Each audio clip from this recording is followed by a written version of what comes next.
Hello, today what we're going to do is we're going to look at how you create a 2D orthographic drawing. So first thing I've done is I've opened my drawing blank that I've created in the previous tutorial. As we can see, I've saved it at the top here as the college drawing blank, so this is just my template in effect. So what we need to do now though obviously is put the drawings onto the drawing blank. So to do that we go to model view at the top here. Now this basically allows us to browse through all the models we've made. Okay, so I've got loads of stuff on here. Basically what I'm going to do is I'm going to use my dice drawing. So let's open that up. Now straight away you've got a load of options that come up on the left. We'll work our way quickly through them. At the top here you've basically got starting view. It defaults to the front. You can choose a different view if you're not sure what you like. Now obviously at the moment when you hover over the screen it's just an empty box. So we've got this little preview button down here. By doing that we can see what we've got. So we could perhaps select right view instead, and we can see because it's a dice it changes what it is we're looking at. I'm just going to leave it with the front for the time being. The only other ones that are really of importance to us are where we come down here. We've got display style. So hidden lines visible. We all know with all technical drawings, especially orthographic projections, we're supposed to show hidden lines visible. We click on that one. We can see straight away on the preview that it's put in the hidden detail for the other holes. We can also adjust the scale here. So at the moment that's a relatively small dice on that page, so I think I'm going to use a custom scale and change it from 1 to 2 to 1 to 1. There you go, it gives us a bit more size, a bit more definition. Okay, that's where we're going to start with. So to do this, all we do is we just click once to drop our view. Now because SolidWorks is set up in the correct standard, when we move our mouse to the right it projects the right hand view to the right of the object, and then when we move up it projects the top view above it. Now we all know from our little bit of training we've done on orthographics that that's sort of the standard minimum we want. We also could have our isometric.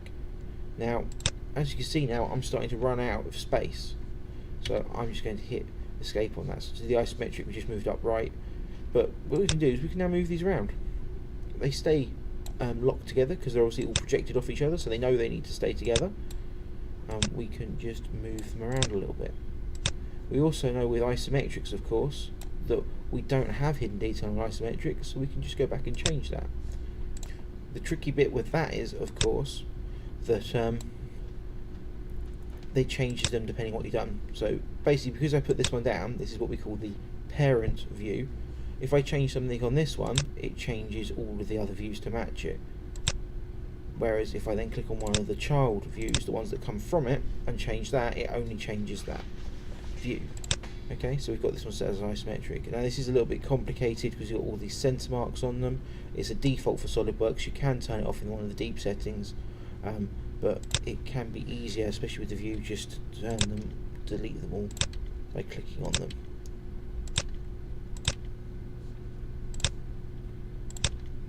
Which can make it a little bit simpler when you're looking at it without the centre marks on. It is down to preference though and choice, so it's not too much of an issue. So that's the basics of how you put things in. Now the next thing we want to do obviously is smart dimension them, or give them like sizes and dimensions. We can go to annotation and we can use smart dimension much the same way we did when we were modelling. You can click on the edge of a circle, you can click on the edge of the object, and it does the distance between them.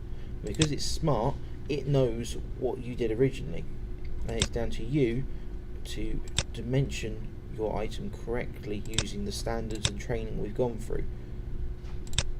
Now that's relatively simple. Now something like this, where all the holes are the same size, we don't want to write out 15 diameter on each individual one, so what we're going to do is we're going to change it so that it's typical.